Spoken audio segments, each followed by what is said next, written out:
Hey gang, what's up? It's Rob. It is Thursday, April 18th. I'm here at the City Fam offices and I'm doing my 5th Ask Rob YouTube live. So we're gonna see if anybody jumps on. I didn't announce this until, I don't know, about 12:30, 1 o'clock today. So didn't really give people much notice to send me questions or to jump on. There's Alex Green. What's up, dude? So thanks for tuning in. If you're watching, excited to talk about some stuff that's going on here in Baltimore and in my world, and then answer any questions that you guys have. It's actually my favorite thing to talk about is sex. So, hey Jocelyn, what's up? So I'm gonna talk a little bit about just some things that have happened recently or are happening until I get some questions. I have gotten some questions. Yeah, Isaiah, that's awesome. Thank you. Let's talk about that. I've gotten some questions in my inbox, and I just haven't done a good job of keeping them organized. And I'm gonna have to get those together and answer them on the next Ask Rob because I don't have them together tonight. But I'd be happy to talk about anything that comes in while we're here together. So I just made a vlog, and I'm gonna post a lot of that, a lot of the stuff that I talked about, kind of just personal stuff where I'm at. You know, my state of being, I guess. I'll post that in the blog. But I did want to talk about just some other things, like Operation EMT, which is an Operation Enlarge My Territory. So that is from the Prayer of Jabez, if you don't know it. And it's a great little book. It's a prayer that came from the Bible, a very short prayer that I've been praying every day for the past, I don't know, 5 or 6 years. And I always, when I say it, I always close my eyes and I stretch out my arms like this. And I say, God, bless me indeed. Enlarge my territory.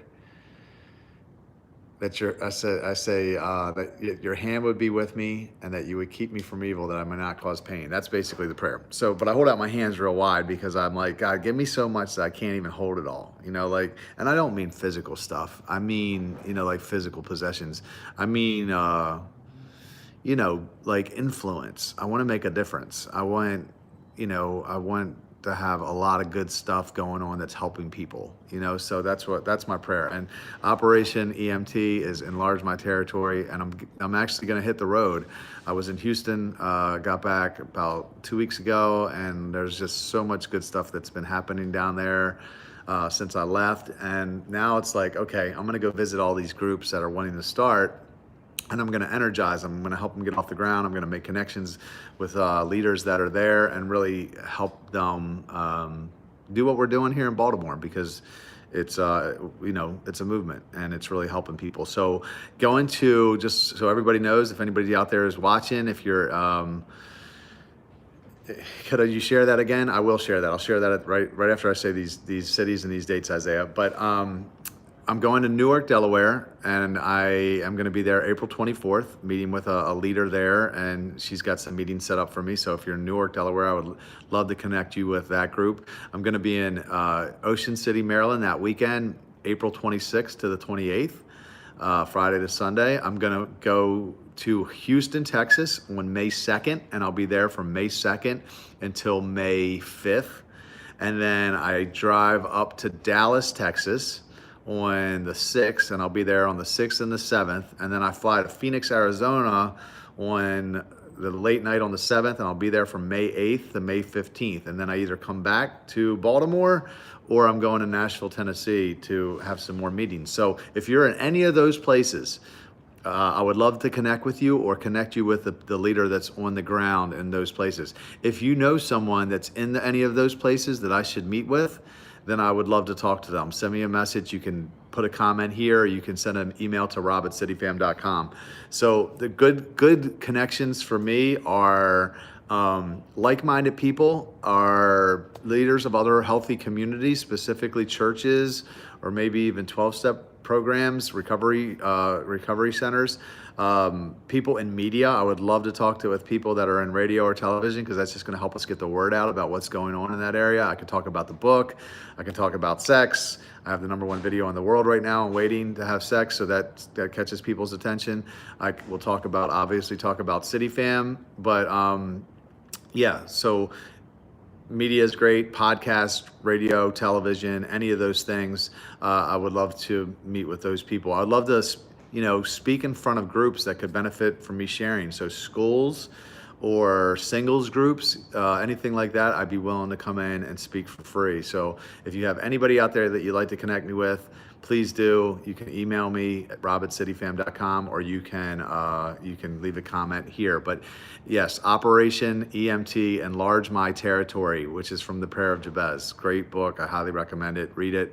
Say that prayer. God honors it. He does bless you, and he will enlarge your territory. So let's jump into some questions. Oh, one thing too. This was really exciting for me. 2 days ago, I found out I won the Baltimore's Best Book Reader's Choice Poll Award. So from the Baltimore Sun. So the Baltimore Sun is my hometown newspaper where I'm from in Baltimore. It's the big newspaper, and I won the Reader's Choice Poll Awards. And I was pretty excited about that. I'm sure my mom was very proud, and it was nice. It's just full circle. I said in a post that only God could have wrote that story. I just did my best to cooperate. So he, from stripper, super promiscuous, to writing a book about waiting and then winning in your town, the town that you were promiscuous in. I won best book, and that's what God does. That he just brings it full circle, and he takes he can take your biggest mistake and make it into your greatest blessing. That's what he's done for me. So it was very gratifying, very humbling. If you voted, thank you so much. I appreciate it. I'm excited. I don't really know what it means, what doors it will open for me, if any, but just winning it was very cool. My pastor also won. My pastors also won as best pastors, Chris and Lori Lockamy. I also had a couple friends that won some other things. So anyway, thank you. So let's go ahead and talk about some of these questions. It looks like there's a few coming in. So we're going to start off with Isaiah said, can I break the pornography circle?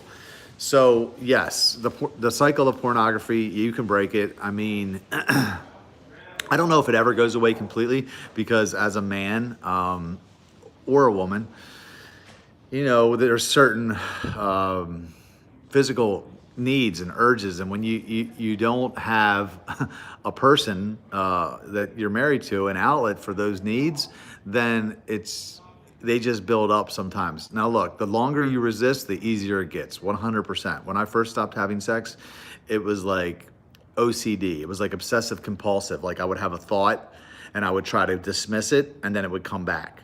And I would dismiss it, and then it would come back more, and then it would come back and come back, and it would come back so much that it was like I had to rub one out in order to get it to go away. And now, like from resisting it, that doesn't happen. Usually, it's not.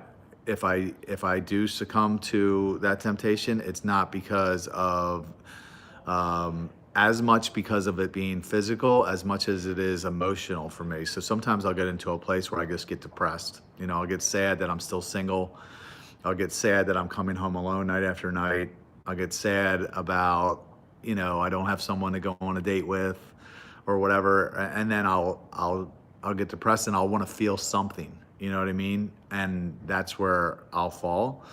But pornography for me is not something I indulge in or engage in very often, because I know the damaging effects of it. It is the worst thing that you can do for yourself.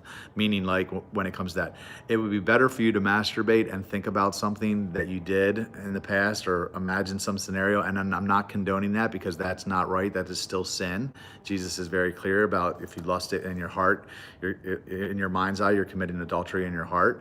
So you don't want to do that, but it is better than porn. And I will say that porn is better than fornication. So I'm not condoning either porn or masturbation, but it's better than sleeping with somebody else, because at that point you're dragging someone else into your sin.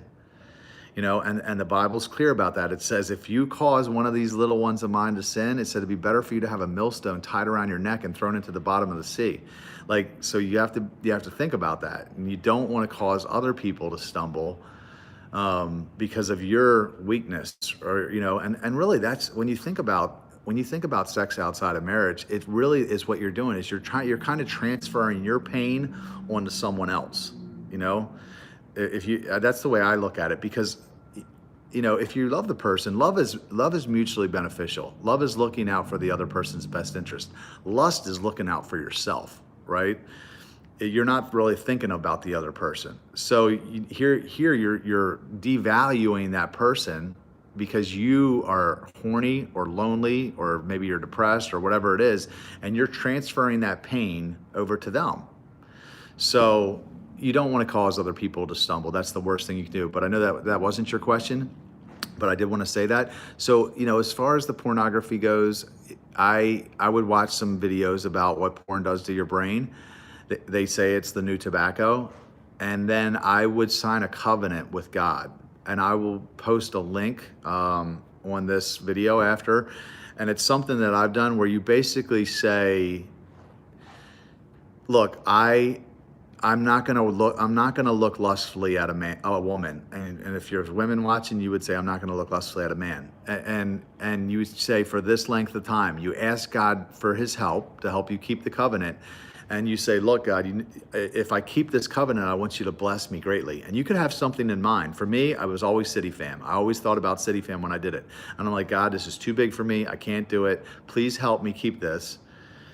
And if I keep it, God, please bless this organization because I'm struggling and I need your help. I said, but if I don't keep this covenant with you, if I break my promise, I want you to punish me severely. I've talked about this in other videos. And what it does is it gives you the gas and the brake. It gives you the gas because you want the blessing. It gives you the brake because you fear the punishment. So I would do that. I would sign it. That will break a stronghold in your life, and I did that, and I went to bed depressed a bunch of nights because I was too scared to jerk off, to be honest, because I made the promise. When I felt strong, I made the promise, and then when I felt weak, I couldn't do it. I couldn't engage in that activity because here I was scared that God was going to punish me, or that he just wouldn't bless me, which I also wanted. So anyway, that for me would be the way that I would break it. But it all starts with thoughts. So you got to be, you should be monitoring your thoughts all the time, because if you're thinking about things, if you're looking at, checking out girls, when they walk by, looking at their butts or whatever, if you're just thinking of imagining scenarios, imagining things that maybe you've done in the past or things that you want to do in the future, of course eventually you're gonna act out. So you have to monitor your thoughts. The Bible says that we take every thought captive to the obedience of Christ, right? So you have to be vigilant about that. You have to just always be on guard in your mind, because it's just so easy to not even mean to, but just start thinking about something, accidentally, and next thing you know, you're off in some fantasy world in your head, and you didn't even know that, catch yourself. So just be vigilant, monitor your thoughts. I would try that covenant for sure. Get an accountability partner is another good tip, where it's just somebody that you can be very honest with, and that will keep you out of trouble, because you won't want to tell on yourself. You know what I mean? Because my pastor is my accountability partner. I talk to him just about everything. I tell him just about everything. So, and it just, the devil wants you to keep quiet, because that's where sin really grows and kind of festers, like in dark places. But when you expose light on it, the Bible's very clear about that. It says, confess your sins one to another so that you might be healed. So if you're suffering from an addiction to porn, maybe you haven't been honest with people about it. You don't have to go on social media and talk about it like I do, but you need to be honest with somebody about it. So I would suggest finding a good mentor, a good accountability partner, and just be very honest with them. And it's going to feel really good when you get it off your chest. And then if you mess up, you tell them, and and you're just going to have to walk it out. This is every person's battle. Don't feel ashamed. Every person goes through this. You know what I mean? There's a book called Every Man's Battle, and we all have to fight it, So you're not, no temptation has seized you except what is common to man, right? So we all go through the same things. So don't feel ashamed of yourself. Just you fight it like we all do. So let's go to the next question. Go back a little bit here. Thank you, Mariah. Appreciate it. Appreciate you watching, if you're still watching. Jelani, what's up, dude? I'm feeling really good. Well, I'm feeling pretty good. I wouldn't say I'm feeling really good, but I'm feeling pretty good. Breakthrough has started for sure. I can feel that. So anyway, but it hasn't completely kicked in yet, but it's definitely started.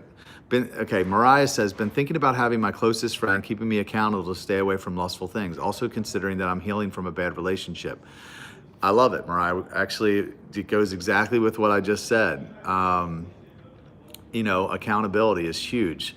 Surrounding yourself with like-minded people, getting into a group of people that are hopefully doing it also, that are waiting, because that makes it a lot easier. Cultivating healthy platonic relationships is going to make the journey so much easier, which is why we started CityFam. Not to say that CityFam is the abstinent group. I'm sure there's people having sex in CityFam, but I'm abstinent, and I cultivated that community because I needed things to do and people to do them with when I didn't have sex as a crutch anymore, I just couldn't hop from person to person anymore. All right, LR said, hey, I'm 23, never had a boyfriend. Please tell me how I should not lose hope. I had a minor setback in college a year ago and just had another one last week. I am young, but kind of at a standstill. Please help. So, how should you not lose hope? Man, that is a good question, actually, because it's pretty easy to do. I've been single and abstinent for about 13 of the last 19 years, pretty much without even dating, and just waiting on God. The reason, people have to look at me and just shake their head and go, I don't understand what you're doing, because I've got it so far in neutral, you know what I mean? Where I'm just like, I know that I'll choose the wrong person. If you leave it up to me, I'm going to pick the wrong person every time. So I have to keep it in neutral and wait for God to tell me, because I want to make sure that when I get married, I don't ever have to go through the pain of a divorce. So I want to be very clear that that He is telling me who to date and when to date, because it's not just a matter of who, it is a matter of when, because God may be wanting you to do something in this season of singleness that you wouldn't be able to do if you had a significant other. So, instead of losing hope, make the most of your time off. I do a lot of posts about that, because you can really get a lot of shit done when you're single and you're not having sex. There's a principle I talk about in Why Waiting Works, the book. It's called Sex Transmutation, where sexual energy, it comes from Think and Grow Rich, classic book. That sexual energy is the strongest of all human energies. And when you don't have sex as an outlet to release that energy, you can redirect it into other things. So for me, what I've done with that energy is I started a nonprofit. I volunteer like crazy. I read a bunch of books, more books than I've ever read in my life. I wrote a book. Now I'm going to other places, traveling to other cities, and I'm actually going to Romania at the end of July to speak. So God is opening doors for me. And it took a while. It took a while for me to get here, and it wasn't easy, but I knew I couldn't change it. I couldn't, it wasn't up to me to go out and just marry somebody, which is, people do all the time, and that's not good. This is, why people get divorced or they're unhappily married. So until He tells me, I'm like, I just got to do my best to make the most of my time. And I'm so like, I'm not wasteful. You know what I mean? So for me, like, I don't throw hardly anything away. Like, meaning, like, if I buy groceries and I cook food, like, I'm going to eat that food. Like, I see people will cook food and then they won't eat it. I'm like, I'm too frugal, you know what I mean, to do that. I'm super practical and I'm just not wasteful. So for me, it's like, I have this time, what am I going to do with it? Because I'm not going to waste it. I'm not going to sit around and watch TV. I'm not going to whatever, because I know that one day I will get married and the season will change in my life, right? It won't be the way it is now. I'll have to devote time to her and her happiness, and I'll probably be very happy to do that. But if I don't have that, I want to do something productive with my time. So what I would say is, rather than focusing on the things that you don't have, that relationship, focus on what you do have and what you can do with that time. You could get into great shape. You could volunteer. You could figure out what your purpose is and go after it. You could start a business. There's so many things that you could do with, I love Jelani's thing, his reply. But there's just so many things that you could do with that time versus focusing on I don't have someone else, so I'm feeling sorry for myself. And I'm not saying that you're wrong for doing that, because I do it. I get into points where I have a pity party and I feel sorry for myself. And this is what I did. I talked about in the vlog, and I'm going to mention it now because I think it will help. So I've been struggling lately, like it's been hard for me to continue working long hours. I wake up sometimes in the morning. I get depressed. I'm like, cause it's been the same routine. Get up, work out, go to work, go to bed, come home, go to bed, do it again, 5-6 days a week, and it's just been this, and it's producing things. I mean, you can see things are happening around me, but it's been really hard and it wears on your emotions. So what I do is I just focus on my routine. Okay, so I have a morning routine that I follow. If you want to know what it is, you can leave a comment, and I put your email address and I'll send it to you. Or you can just email me at robincityfam.com, but I follow a routine. It's not always easy to follow, because when your emotions aren't, lining up, when they're not like, hey, excited, like it's hard to do things that you maybe don't want to do. So like, for example, for me, if I get up in the morning and I go to the gym, I always feel better after. There are lots of mornings I don't feel like going to the gym. I hate it, but I know that after I go, it's gonna help me feel good, and it's gonna actually set the tone for my entire day. It's gonna make me feel better the whole day. So if I invest that like 35, 40 minutes, whatever, at the gym, it's gonna make my whole day better. So that's part of my routine. But I also have a more routine that I follow at my house before I ever even leave, which involves quiet time with God, prayer, reading some scripture, sometimes reading a self-development book, visualization, gratitude. I follow these things. And when I do it, regardless of how I felt at the beginning, I always feel better after. Okay, so what I would say is how to not lose hope is keep your eyes on the prize. Visualization for me is huge. The other morning, I was feeling down, I was feeling depressed. I close my eyes. So I do two things with visualization. I visualize my day, but then I visualize my life in like 3 to 5 years. So I picture a scenario of my life, and I get very, very far into that moment, that vision.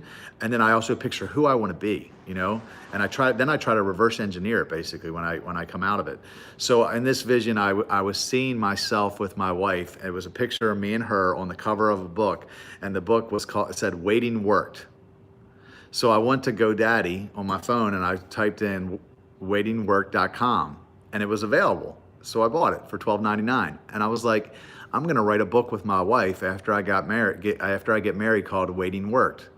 And we're gonna go around and we're gonna talk to people about it, about how it works, and maybe churches and whatever else. And you know what? It made me so excited. I was super depressed 15 minutes earlier, and then I did my visualization, and I was like, man, I was pumped. And I went to the gym and I worked out, and I had a great day. So for me, it's routine. I got to follow that routine. So I would say for you, figure out what works for you, what helps you. If you want my routine, again, send me a message, email me, and I'll send it to you. But keep your eyes on what you want most and not what you want right now. Okay, that's the biggest thing. What do you want most? You want to be married and have a great husband and be living in your purpose and great relationship with God, and impacting people around you, whatever. Those are the things that I think about. I mean, except it's a wife. But, think about what you want most, not what you want right now, and then just keep your eyes on it. And don't let the devil distract you. So anyway, I'm going to go ahead and see what else we got here. So,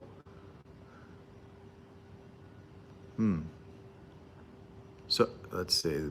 Okay, so I keep succumbing to the cycle, 4 years abstinent. I want to, please, but loneliness and libido pull me back in. So I keep succumbing to the cycle, 4 years abstinent. So you've been abstinent for 4 years, and then you break and then end up having sex. Is that what you're saying? Loneliness and libido pull me back in. I agree with both of those things. Loneliness, to me, is even more of a killer than libido, because when you have healthy community, you're going to have people around you. You're going to have things to do. You're going to have people to do them with, but you're also going to have people that you let down if you mess up. So if you have healthy community. Hopefully you have someone that you're accountable to, some people that you're being very honest with all the parts of your life with. To me, that keeps me out of so much trouble. I mean, honestly, it keeps me out of trouble more than anything else. Probably even more than my relationship with God, to be honest, because I know how many people I would let down. So I don't want to screw up and damage the faith that people have placed in me. So I would say, why are you lonely? You sounds like you don't have great community. So where to find that? I would say faith community, number one. If you don't have a great church, find one. If you go to church and you don't love it, find another one. You can go to ARC churches, ARC. If you go to Google and you put in ARC churches, find a church, ARC church, find a church, you can put in your zip code and you're going to find some great churches. I've been to ARC churches that really like them. They're very contemporary. They get their people involved, so they're going to give you something to do. They might make you a greeter or whatever when you first start going, but they're going to help you figure out what your passion are, and they're going to start using you. And when you start making an eternal difference in the life of others, your life takes on new meaning. It happened to me. So I would say develop that community, and City Fam hopefully one day will be wherever you're at. Hopefully we'll be there soon, because you are exactly who we want in the group. But I make a lot of videos about how to break that cycle, or just how to wait. There's one specifically on my channel called 6 Tips for Waiting to Have Sex. So look that up, and it just talks about boundaries and accountability partner, and I don't remember the other 4 actually right now, so I'm not going to attempt to remember, but I'm going to keep taking questions. So let's see. Why don't churches have a porn addiction program for women? Good question. So Alex, I'm sorry. I thought when I saw Alex scream, you out? Okay. That's Ben. He's our media guy. Oops. So I don't know. I don't know why churches don't do that. I don't even think churches do a good job of explaining why sex outside of marriage is not beneficial. They just tell you not to do it because it's sin. You know what I mean? And people just don't listen to that, because they well, how is this really affecting my life? So yeah, I don't know. I don't think women struggle with porn as much as men, but they don't even have porn programs for men in churches that I know of. There's a website out there, and I'm sure it's for men and women. Hey, Jenna Hornick, what's up? And I never get to see the live videos. Woo. Jenna is on our board of directors, so she is amazing and a huge part of everything that's going on in the organization. And we are having a strategic planning meeting on Saturday morning, and I'm very excited about that. So there's big things are happening in the organization, and we are going to impact millions of lives. I'm telling you right now, City Fam is going to change millions of people's lives.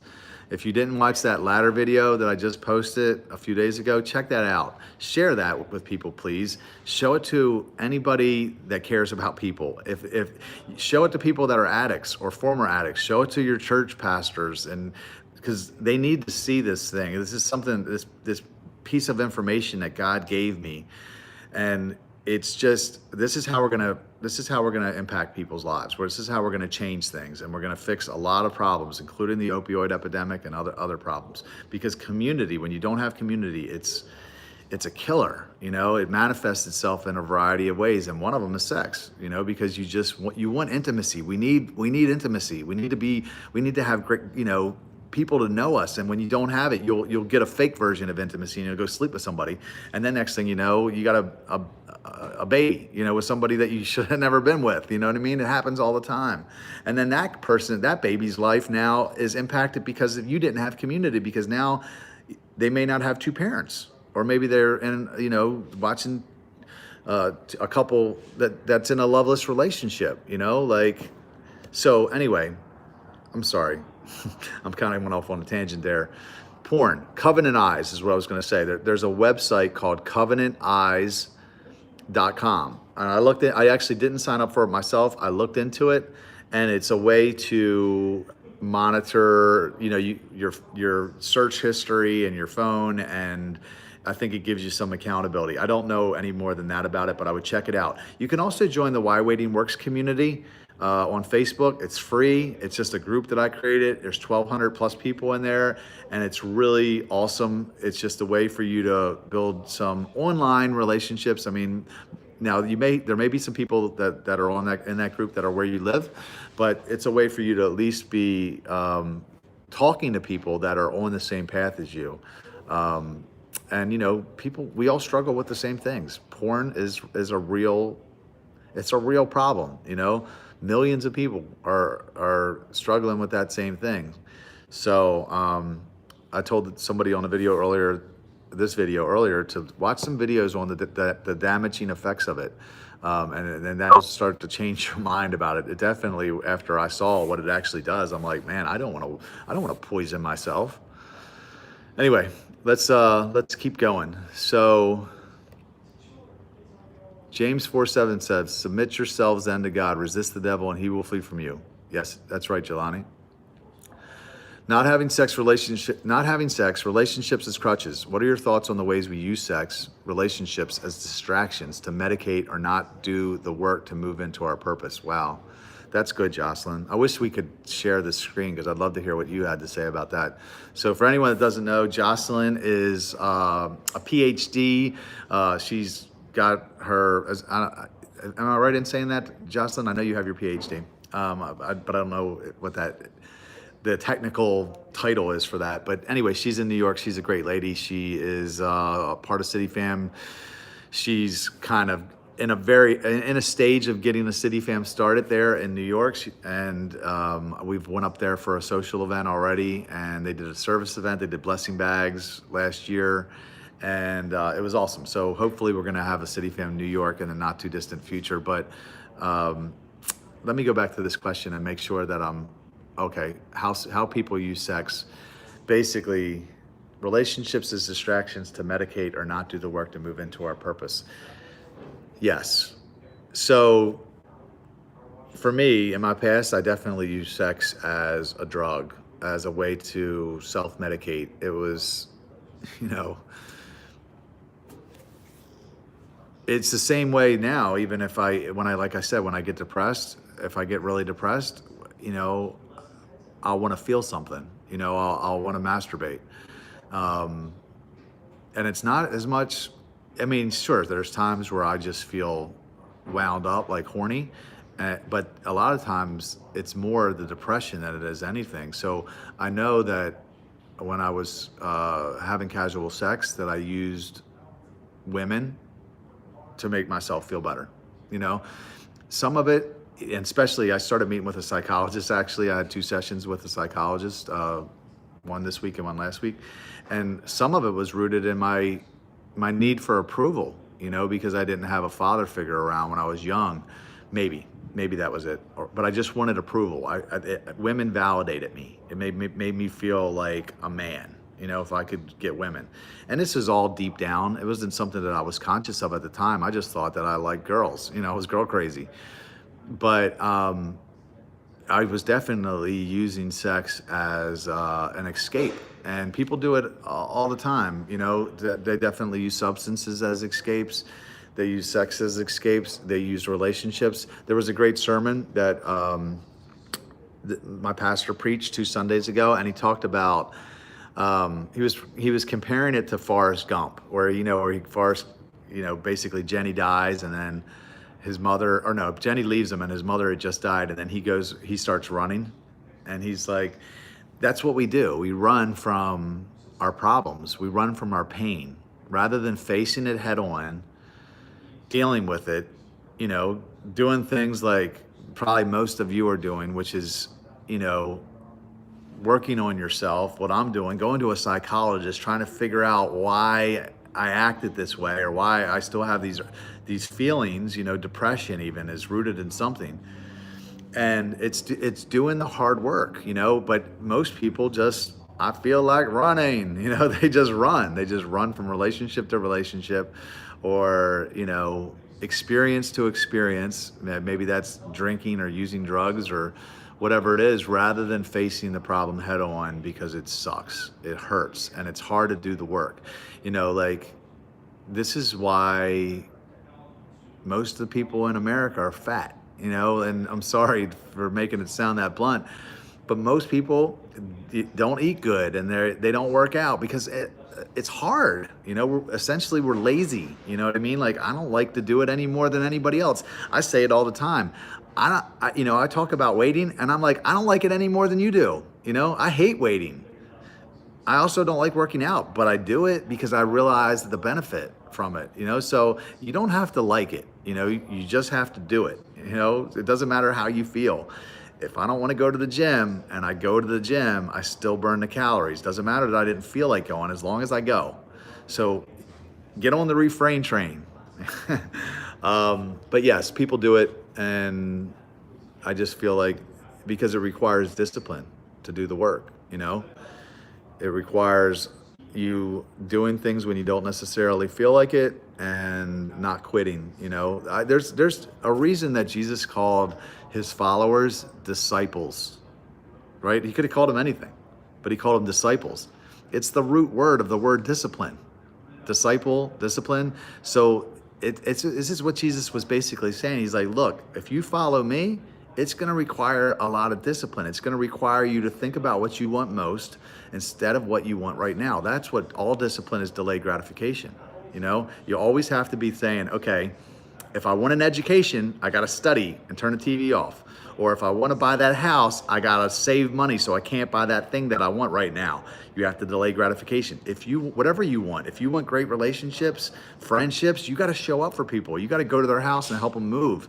If they're sick, you better pick up the phone and call them. You know what I mean? Like, nothing comes great long-term. No long-term happiness comes without delayed gratification. No instant gratification is gonna do that for you. So, yes, people do exactly what you're saying, Jocelyn, because it's hard, But again, you just have to have that long-term strategy, or that long eye where you're like thinking about the future. And for me, how I do that is visualization, because I just every morning. I love it, honestly. Usually when I'm visualizing, I got a big smile on my face because I'm picturing some scenario that really makes me happy. Whatever it is for you. I know, a lot of times it'll be me walking into church and I look around and I see all these people's lives that I impacted. And that just makes me feel really good. That was something that was a big motivator for me when I changed my life. Was because I wanted that, I wanted to feel that. And I was a negative influence for a long time, but I used to visualize that. And now, honestly, I go into church and I see a lot of people whose lives I impacted. And it hasn't been easy. It comes, there's a sacrifice involved for sure. So anyway, I'm rambling a little bit. I'm going to go back to the questions here. I hope I answered your question. All right, let's see what Jenna's saying. My question, talk to me about being friends with the opposite sex, particularly with the opposite sex who doesn't believe in waiting, even with boundaries in place. Is this a wise thing? Oh, that's a good one, Jenna.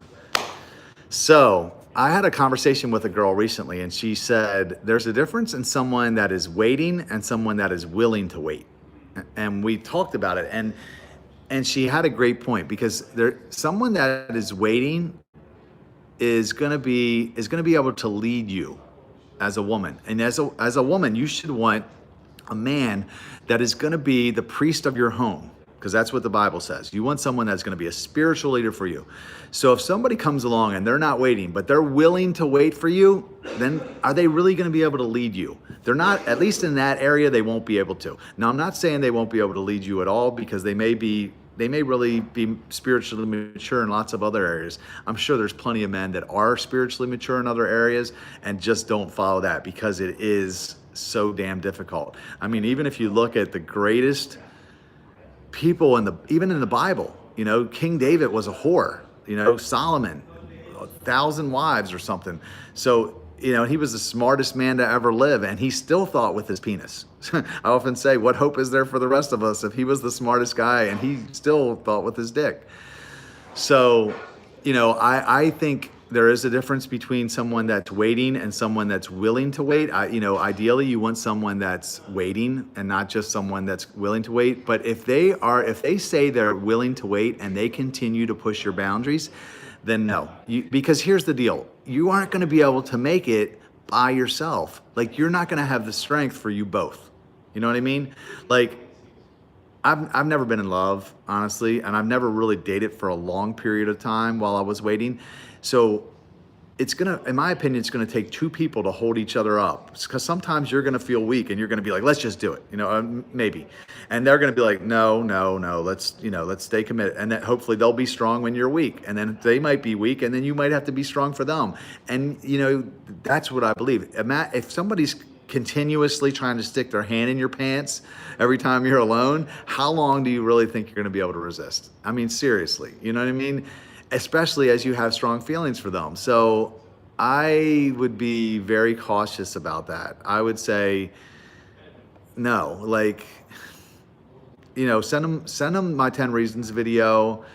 If you want it, I'll send them the book. I don't care, seriously, if they'll read it, because I do think that men, if they understood it, if they understood the practicality of it, maybe they'd be more likely to do it. But anyway, that isn't your question. I would say, if they're not really respecting your boundaries, if they're just saying that and they're continuing to push, I would cut them, because either one of two things will happen when you do that. They'll go, okay, shit, she really means it. Because look, a lot of women will say, oh, no, I don't do that, and then they do it. Trust me, I've been on the receiving end of that, where the girls are like, oh, I'm not that kind of girl, and then they're sleeping with you right away. So he may be testing you to see, like how far he can, will you really go? Do you really mean that you're waiting? And so if you stop and you're like, look, we're not going to date anymore because you obviously aren't listening to what I'm saying and respecting my boundaries. So he's either going to be like, oh shit, she means it. She call you and be like, hey, I'm sorry. And he'll put his behavior in check, or he'll let you drift off and go because that's all he wanted. So what I would do is lay some strong, boundaries down, put your boundaries down, communicate them. And if he doesn't respect them, then you cut him, and either he'll adjust his behavior or he'll move on. And you just figured out that he wasn't really in it for the right reasons. He was just wanting to get some tail. So anyway, hopefully that answers your question. Let's see what else we got.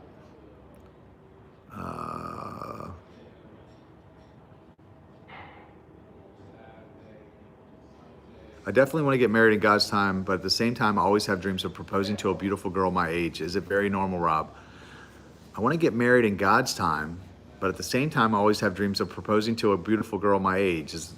Yes, of course. Trust me, I think about that all the time, Jelani. Like, sometimes I'm like, man, should just go out and, marry this girl, whatever. Take this girl and down to the justice of the peace and get married so I can have sex. Or, fantasize about doing it my way, because I'm sick of waiting for God. And a lot of times, when I get depressed, they say. So this is what I learned from my psychologist, actually. All these desires are rooted in one of the three things. They're rooted in a desire for approval, a desire for control, or a desire for safety. So I didn't know that. Sometimes I just thought, I'm horny, you know what I mean? But no, it's one of those three things. So I'm like, I think for me, it's that desire for control, because I'm not in control. God is in control. And sometimes it's hard to let him continue to be in control of that part of your life, because I have no idea when or even if he's going to bring her. I mean, it's been 19 years since he called me. If I would have known up front that it was going to be this long, I would have never followed. There's no way I would have done it. I've been like, hell no. I wouldn't even have believed I could. But, I got to stay in it. I've got too much invested. And so, yes, I think it is normal. It's normal to get off into your imagination, because I do it. And I'm like, I think about just taking control, because in my mind, I'm like, would it technically be sin if I just picked a girl and I went and married her, just, whatever, because then I'm not fornicating, but at the same time, I'm outside of God's perfect will. So I know that it's probably a little more than you asked for, but that's where the conversation went. Let's see what else. Jelani says, I know I'm very happy that I'm doing volunteer work at the hospital for Central Connecticut, working in the bed cafeteria in the kitchen. Good on you, Jelani. That's awesome. Going on 8 years so far. Yes. Is that you? You're 8 years abstinent, Johnny? That's awesome, man.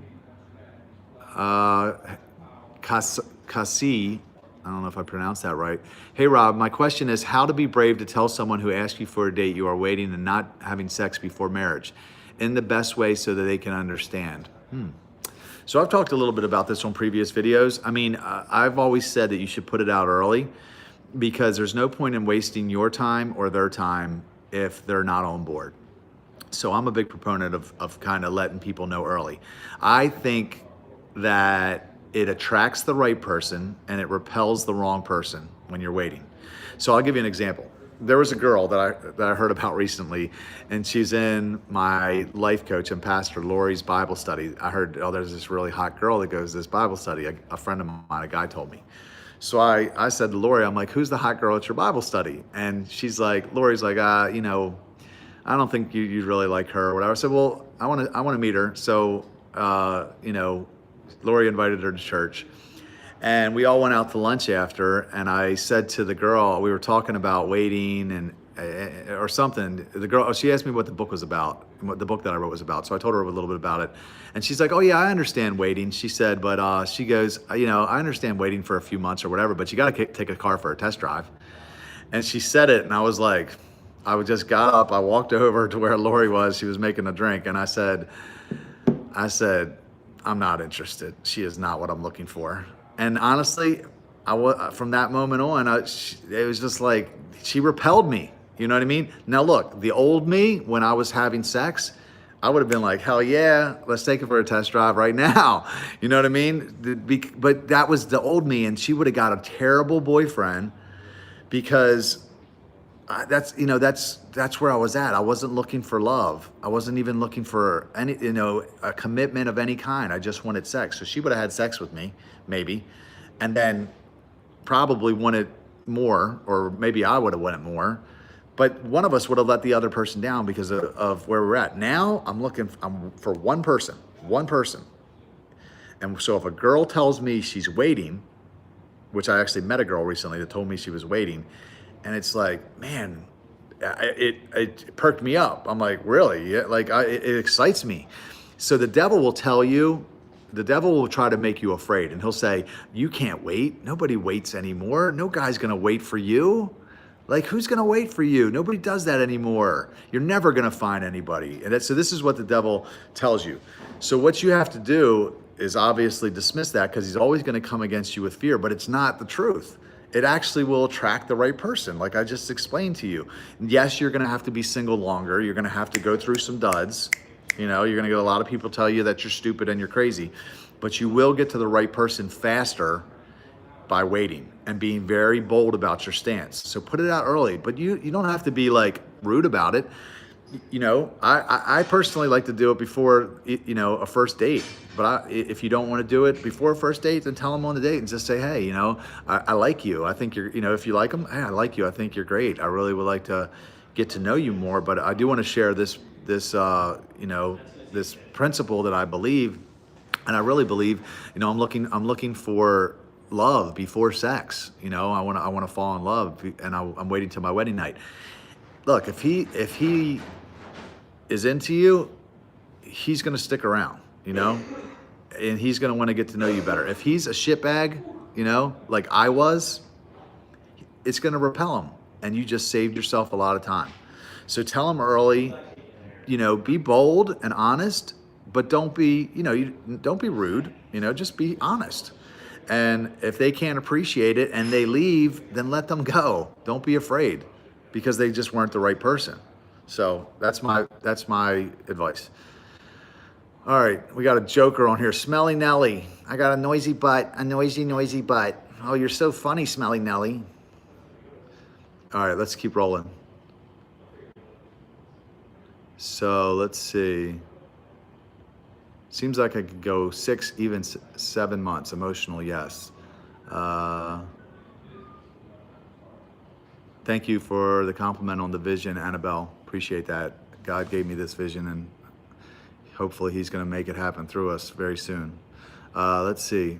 I'm only good in texting, not brave enough to talk in his face about waiting. You got to grow a backbone. Okay. I believe, why buy the cow when you can get the milk for free? And I think about that's why they are having the problems in the first place. What are your thoughts on living together as a couple? So my thoughts on that are, yes, 100%. Why buy the cow when you can get the milk for free? I actually use that line in my book, and it's true. It's old. It's an old adage, and it's 100% true. So men will hop from girl to girl with and they will never commit if women don't make them, because like I said, commitment requires responsibility. So if we can get the same benefits with no responsibility, we will, So no, you shouldn't live together. Now look, if you're watching this video, actually, before I go into that, I just want to finish the thought. So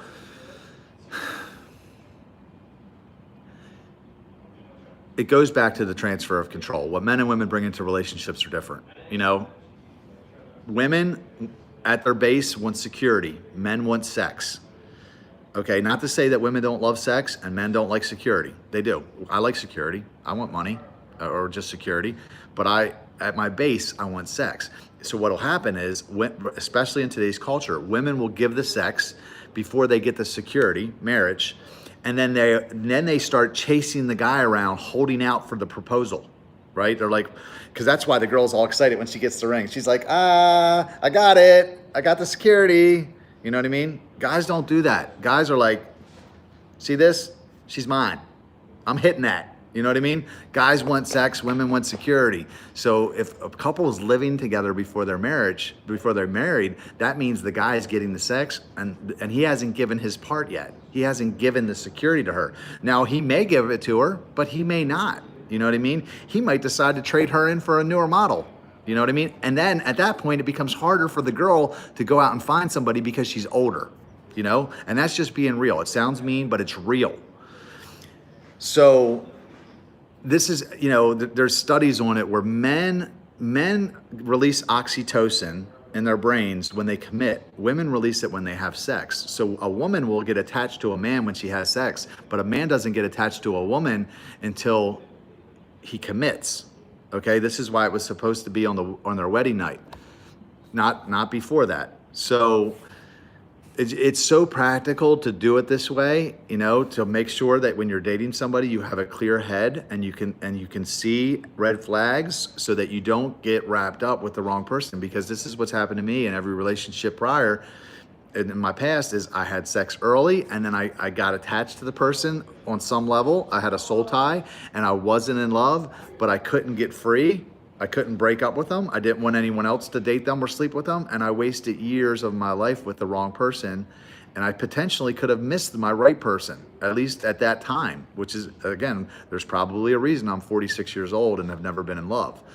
So I say it's not wise, but if you are living with someone or you are having sex with your significant other and you're not married, it's not too late. I've done this. My last relationship, I was having sex.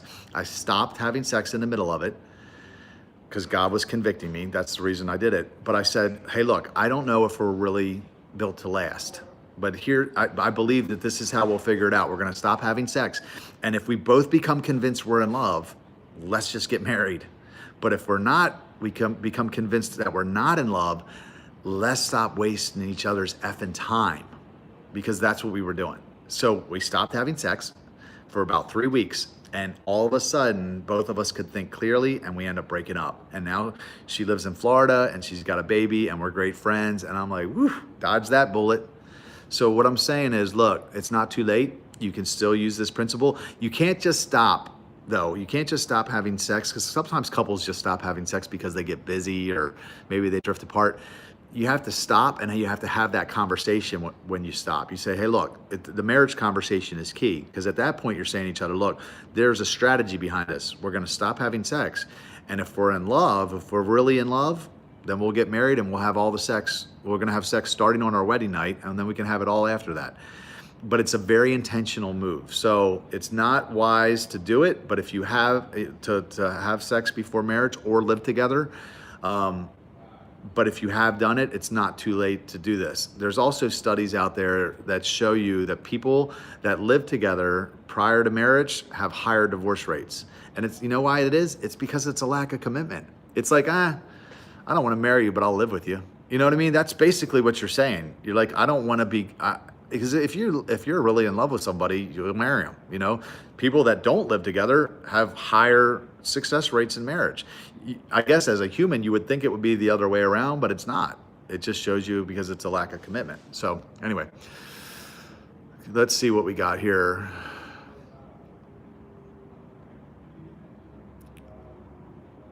Okay, so, okay.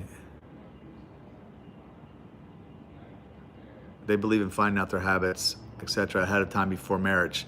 Yeah, I mean, that's what most people say, but all the studies show that strategy does not work. People that marry with 0 to 1 sex partners have the highest success rates, have the lowest divorce rates, the highest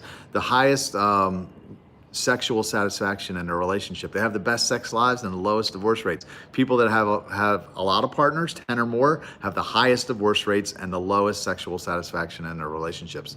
Again, you can go to Why Waiting Works. There's a resources button, and you can look at some videos and some articles that were written about this, studies that were done. Some churches have a Celebrate Recovery program for addicts and porn addicts. There you go. Great. Thank you for that, Stacy. Can't wait for City Fam New York City. Thanks, C. Reach out to Jocelyn. She is on this message. You guys should connect. Jocelyn is in Brooklyn. Let's see. Some of them are giving all the benefits of a husband without the ring. So true, Stacy. I want to talk about that a little bit, actually. So, one of the videos for The Truth About Sex, I didn't write about this in the book, but one of the videos for The Truth About Sex, there was a girl that I dated when I backslid, and she was, you know, a beautiful, you know, she was just like a hometown hottie. That's what I called her in this video. And she, you know, we slept together. We went out the first night. We ended up sleeping together. And I could tell within about a week or two that she was really starting to get into me, and I could tell that I was not into her. Now also, I had, this is back in 2006 or 7. I had this piece of information from 7 years earlier. Hey, God told me I'm going to marry this girl in California. So I'm thinking, and I just kind of ran out of gas and made a mistake with this girl. And I had a conversation with her, and I'm like, hey, look, I know you think that this is probably going to be, you know, that we're going to be boyfriend and girlfriend. I said, and I was crying. Because I felt like I was really hurting her feelings. And I was like, but I'm gonna marry someone else. And she said, you know, I was crying a lot more than she was. I don't even know if she was crying at all, actually. But she said, hey, look, I just really like your company. She's like, I really like being around you. And she's like, I don't care if we're ever boyfriend and girlfriend. So she continued to date me and sleep with me for like the next 2 years.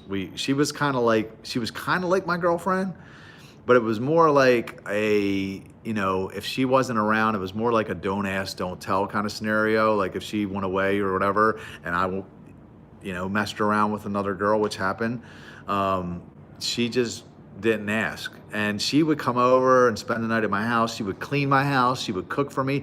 I had all the benefits of a wife and zero responsibility.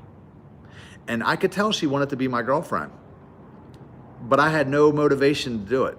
You know, why would I? I was getting everything. Why would I, you know what I mean? So yes, you're 100% right.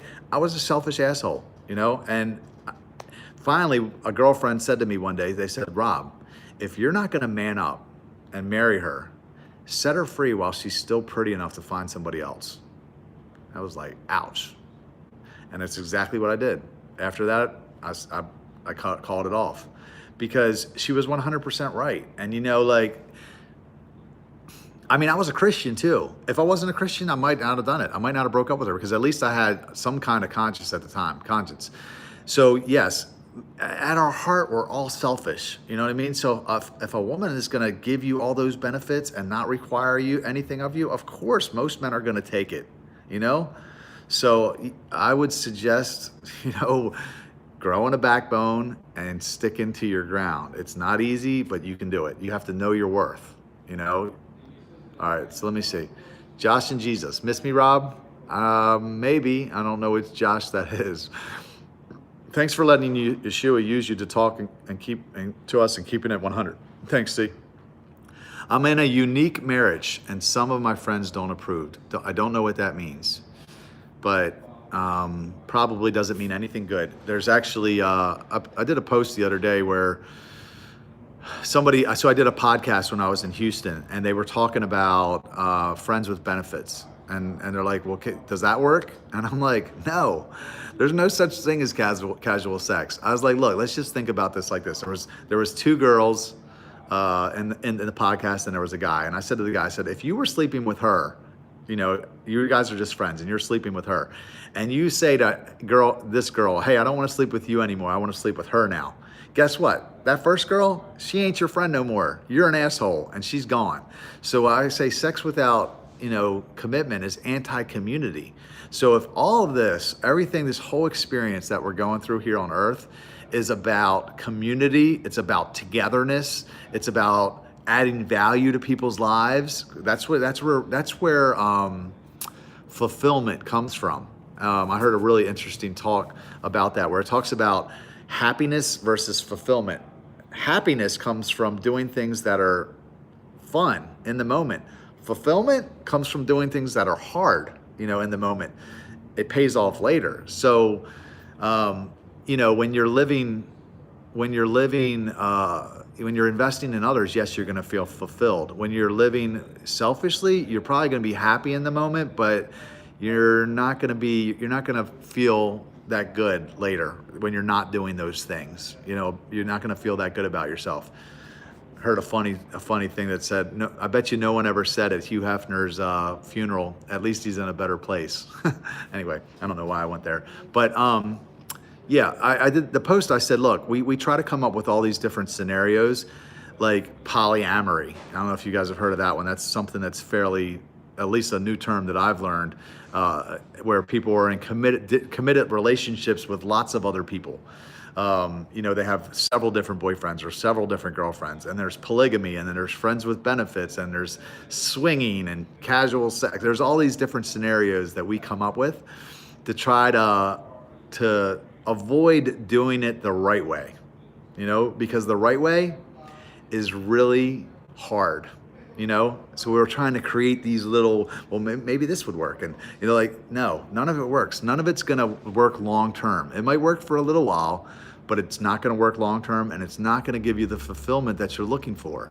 So, I don't know what that unique marriage situation is. I will email you. Actually, email me, rob@cityfam.com. If you want me to answer it privately, I'd be happy to do that, or I'll make a video about it. But that's it, guys. It's been 63 minutes. Hey, let me plug a couple things before I go. Namely, Operation EMT. I'm going to be on the road for about 3 weeks, two to 3 weeks, almost straight, where I'm going to Newark, Delaware next week, April 24th. I'm going to be in Ocean City, Maryland, April 26th to 28th. I'm going to be in Houston, Texas, May 2nd to May 5th. I'm going to be in Dallas, Texas, May 6th to May 7th. And then I'm going to be in Phoenix, Arizona, May 8th to 15th. And I may be in Nashville on May 16th to 18th. So if you live in any of those places, if you know someone that lives in any of those places that I should meet with, please connect me. You can, drop me a comment on this, or go to rob@cityfam.com. I want to meet with church leaders. I want to meet with media. So if you know anybody in radio or television, maybe somebody that does a podcast that I could do an interview with, I'd love to talk to any of them. I want to create as much buzz as possible, and we are going to create a worldwide movement that's going to change the game and, really get the bride ready for the return of the groom. So, lastly, Nicaragua. We're going to Nicaragua in November. To do a relief trip. City Fam is. We're going to be there November 17th to the 24th. We're building a community center and a playground for some people that are really, really poor, the poorest of the poor. and it's going to be awesome. We have space for 30 people. It's going to cost somewhere between $1,600 and $1,800. Don't let that number scare you. You fundraise the money. All you have to do is hustle a little bit. You can do it through GoFundMe or whatever. However you want to fundraise, you can do a bake sale. You can do whatever you want, but you don't have to come out of pocket and pay it. People will be happy to contribute to you going and doing this amazing thing. So if you'd like to go with us with CityFam, it will be a life-changing trip. I promise you. Great group of people that you'll meet, and there'll be friendships that last a lifetime, memories that last a lifetime. Go to cityfam.com, check it out. Put in a $125 deposit. It'll save your spot. That's it, guys. Appreciate you. It was fun. Love y'all.